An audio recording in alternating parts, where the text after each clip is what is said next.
orang ini, apakah ini bakal jadi dampak positif atau enggak. Coba lihat diri sendiri. Bisa jadi kita bukan sedang menasehati.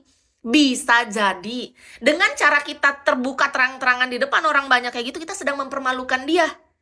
Bisa jadi kita sedang menghakimi. Dan coba lihat ke diri sendiri. Bisa jadi bukan sedang ngasih nasihat. Bisa jadi kita sedang menghakimi dia. Kita merasa kita lebih bagus. Kita merasa kita lebih benar. Kita merasa lebih oke, lebih suci. Itu. Jadi lihat diri sendiri. Kan kebanyakan orang, oh, aku niatnya tuh nasehatin loh. Aku niatnya baik, peduli sama kamu. Semua ada caranya, semua ada batasnya, dan ada kapasitas. Tergantung kita bagian apa. Kalau menurut KIS ya nih, menurut KIS kan ada orang tuh bagian, contoh dia di bagian kemasyarakatan, mungkin ada bagian pembicara atau pemimpin gitu.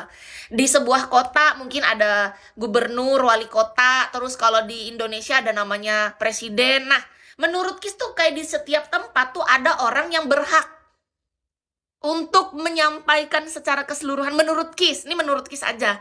Ada orang-orang bagiannya, entah dia tokoh agama, entah dia tokoh apapun, adat atau apapun, semua.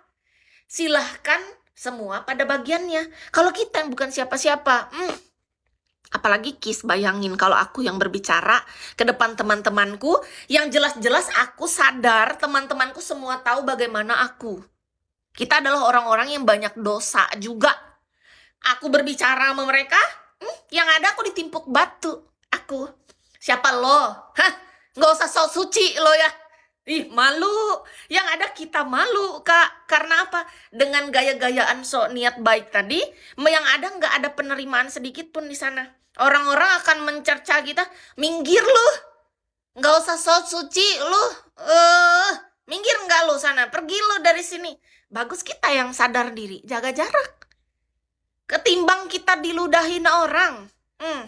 Iya, hidup ini Kak tentang gimana caranya kita juga punya tanggung jawab untuk menjaga harga diri sendiri.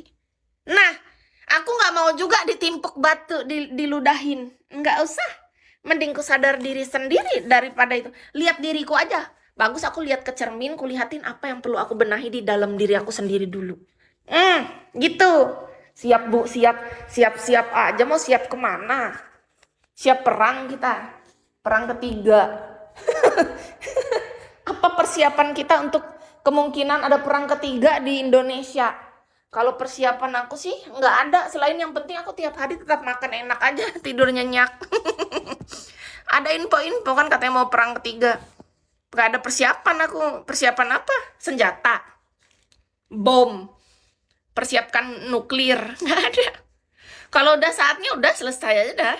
Makanya aku diam aja. Orang waktu aku di Bali aja ingat banget di Sanur sama di Ubud 2 kali itu aku kena gempa. Orang gempa pada sibuk, aku enggak. Udah aku lihat, oh gempa. Ya udah aku masuk lagi ke kamar. Cuma, oh ini yang namanya gempa karena di Palangkaraya kan gak pernah ada gempa. Jadi aku pernah merasa gempa tuh di Sanur sama di Ubud waktu itu. Cuman tahu aja, oh ini rasanya gempa gitu. Kayak truk lagi lewat, ngerti nggak? Truk lewat gitu kayak bergetar gitu rasanya. KIS dengan aku aja boleh, tapi kakak datang ke Bigo. Di sini, di Bigo. Rame-rame. Rame-rame menjadi pas KIS siaran, kalian datang ke sini seru-seruan, oke? Terima kasih loh. Thank you ya. Udah mau sama KIS. Rasanya getarannya seperti truk yang bermuatan penuh. Mereka beriringan. Rasa gempa menurut KIS ya. Waktu KIS di Ubud nih yang paling terbaru.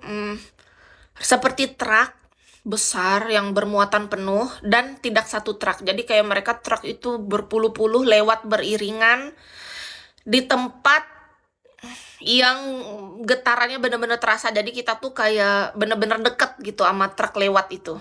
Itu rasanya. Karena KIS belum pernah merasa itu yang bener-bener paling nyata. Waktu di Sanur getarannya cuma kecil. Karena jauh. Waktu KIS di Sanur, waktu itu gempanya kan daerah Karangasem ya. Nah, waktu di Ubud deket banget tuh rasanya. Jadi beda. Tahun berapa? Aduh, udah lupa lagi. Sebelum KIS jadi masas terapis lah. Kan KIS masas terapis 2023. Berarti kemungkinan 2022 ya. Nggak ingat KIS. Yang pasti dia sebelum tahun 2023. Kisaran dari 2020 sampai 2023 berarti. Di antara kisaran itu. Di Ubud. Coba. Di daerah Ubud waktu itu pernah terjadi, dan di Sanur juga. Sanur 1 kali, Kis ngerasa, di Ubud 1 kali. Makasih Kak Rusdi, kakak juga sehat-sehat ya.